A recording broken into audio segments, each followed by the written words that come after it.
Hi, I'm your host Vasco Duarte. Welcome to the Scrum Master Toolbox Podcast, where we share tips and tricks from Scrum Masters around the world. Every day, we bring you inspiring answers to important questions that all Scrum Masters face day after day. Hello, everybody. Welcome to one more week of the Scrum Master Toolbox Podcast. And this week, joining us from Wellington, New Zealand, is Lucia Alarcon. Hi, Lucia. Welcome to the show. Hi, thank you so much. And for those of you wondering, sí, Lucia habla español también. But we will do these episodes in English, so no worries for those of you who don't speak Spanish. Lucia is a delivery lead and a coach working in Wellington, New Zealand, leading an amazing development squad to achieve the delivery of multiple digital initiatives using Agile, creating a culture of empowerment, collaboration, and communication. With more than 15 years of experience, her professional and personal journey has taken her through a variety of organizations and halfway across the world, all the way from Argentina. Lucia loves all things Agile, facilitation, and coaching. So, Lucia, that was a short intro. Tell us a little bit more about yourself and how did you end up becoming a Scrum Master? So I've always been involved in the digital industry. As many people in this industry, I started my journey as a project manager. And when I started, the industry was pretty much heavily waterfall based, really. So in my first experience in my home country, I was part of a company that had a really strong web development culture with a very much process-driven culture as well. So they were very strong in everything waterfall. So that kind of like set the scene for me of what I thought it was, what good looked like in terms of... Like the standard, right?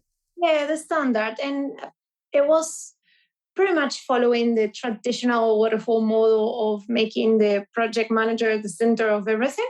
And as the years went by and I progressed in my career, looking back, knowing what I know now, I realized that, that experience shaped what I thought working good looked like, but also making the project manager to be kind of like this almighty figure left me a little bit without healthy resources to approach a lot of situations. So when you perhaps get into a workplace that has a bit of a less healthy environment, that's when things get a little bit trickier. So that experience made me search for better ways of working, because I realized that there was a common problem between my colleagues and peers that were doing project management as well, like the stress of thinking that everything was their responsibility, because that was a bit of a mandate behind waterfall. And it was like that. I mean, it still is like that. Many project managers, even still today, think they are responsible for everything. Yeah, very much so.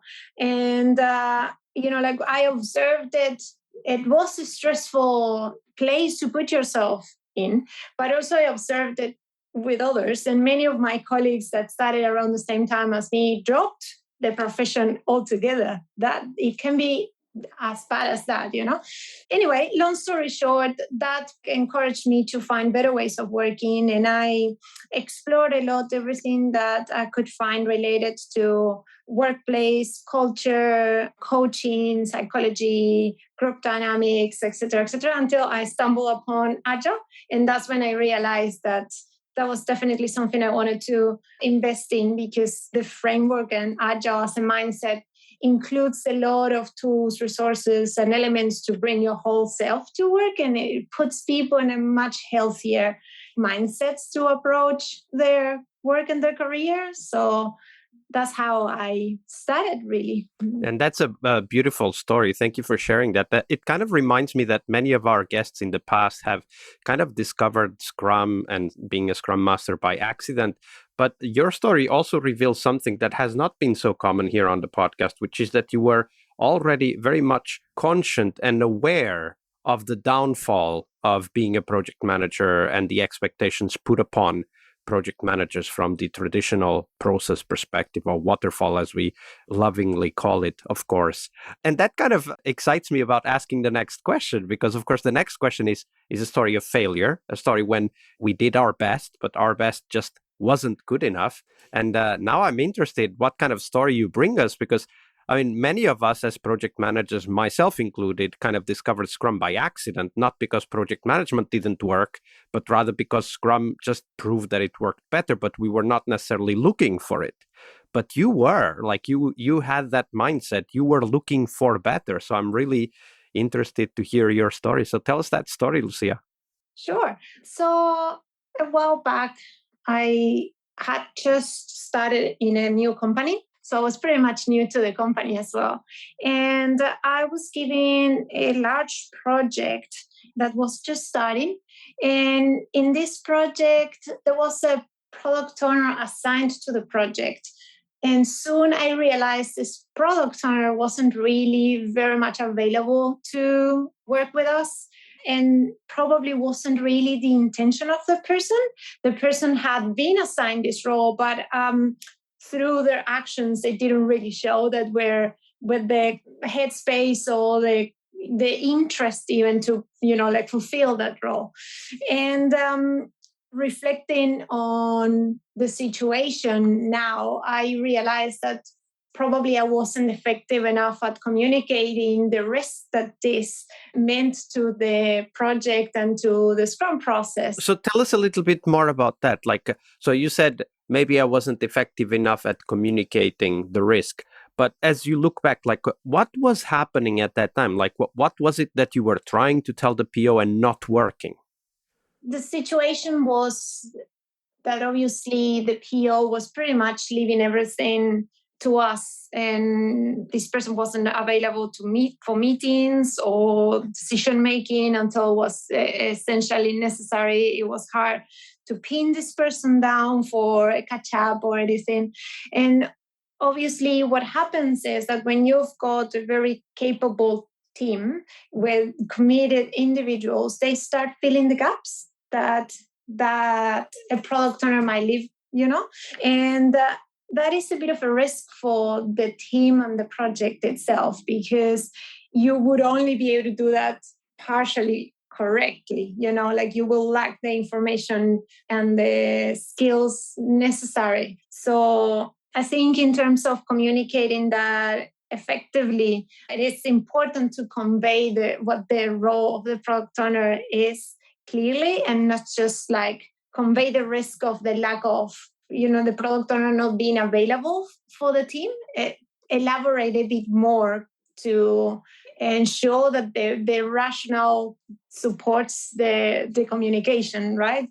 So when you think about that situation, let's imagine you had a time machine and you could go back.